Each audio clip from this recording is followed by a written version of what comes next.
আসসালামু আলাইকুম from অনানিয়াস kitchen. আজকে রান্না করব শীতকালের সবজি ডাল। প্রথমে কড়াইতে পরিমাণ মতো তেল নিলাম। শীতকালে সবজিটা অনেক রকমভাবে খাওয়া যায়।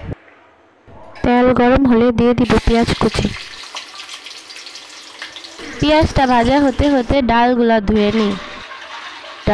ডালগুলা 3-4 বার ধুলে বা 2বার ধুলে এনাফ। আমি এর মাঝে সবজিগুলো সব কেটে নিয়েছি। পেঁয়াজটা বাদামি রং হলেই আদা রসুন দিয়ে দেব। আদা রসুন 1 চামচ দিলে এনাফ।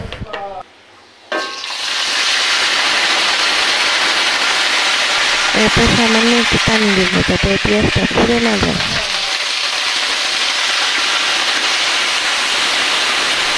তারপর একে একে হলুদের গুঁড়া, মরিচের গুঁড়া, ধনিয়ার গুঁড়া দিয়ে দেব।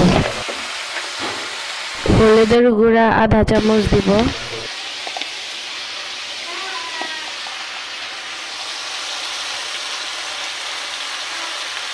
আর মরিচের গুঁড়া 1 চামচ দিব।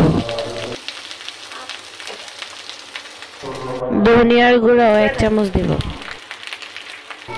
স্বাদ মতো লবণ দিব। এবার ডাল দিয়ে দিব তরকারিতে। ডাল দিয়ে ভালো করে তরকারিটা কষিয়ে নেব।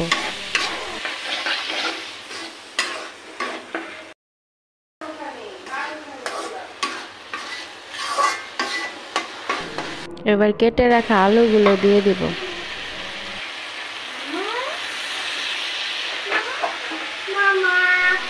আলুটা নতুন আলু তো, তাই চোকলা সহ কাটলেই ভালো। ভালো করে ধুয়ে পরিষ্কার করে নিলেই হয়।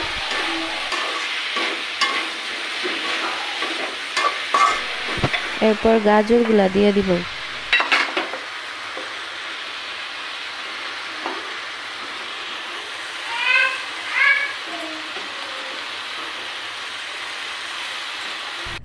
এরপর ফুলকপিগুলা দিয়ে দিব ডালের মধ্যে।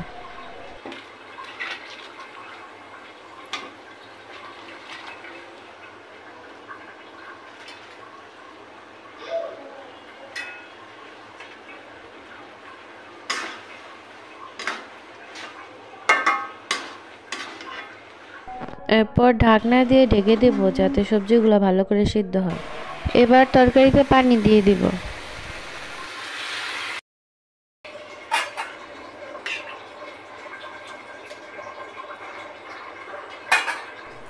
পানি দিলে কতগুলা কাঁচামরিচ দিয়ে দিব তরকারিতে। এরপর গাছের কারি পাতা ছিঁড়ে কতগুলা কারি পাতা তুলে নিব গাছ থেকে। এগুলা পরে বাগারের সময় দিতে দিব। আমার বারান্দায় সব ধরনেরই গাছ আছে।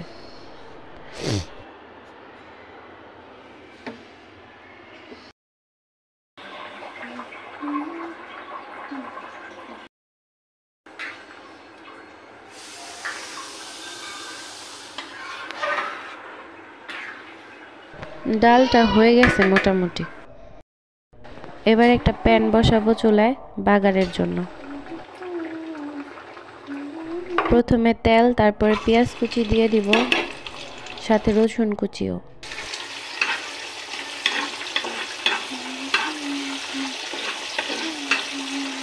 পেঁয়াজটা হালকা লাল হয়ে আসলে এর মধ্যে কারি পাতা ধুয়ে রাখছিলাম সেগুলা দিয়ে দিব।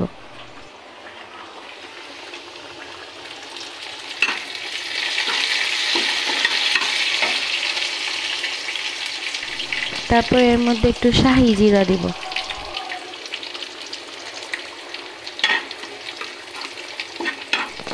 আর এই ডালের স্পেশাল যেটা সেটা হচ্ছে পাঁচফোড়ন। একটু পাঁচফোড়ন দিয়ে দিব।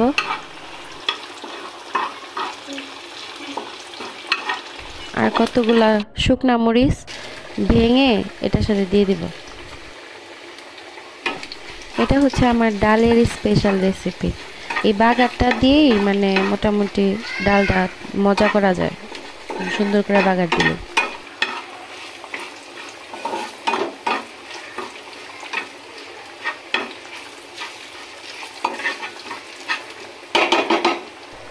এবার বাগারটা ডালের ভিতর ছেড়ে দেব।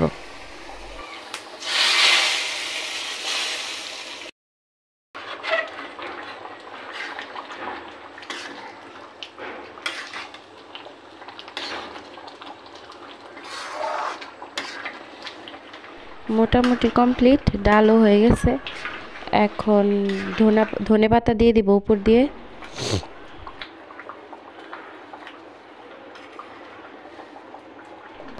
আর সাথে ভাজা জিরাটা টেলে নিছিলাম, সেই ভাজা জিরাটা দিয়ে দিব গুঁড়া। এবার বাইরে নিব তরকারিটা কমপ্লিট।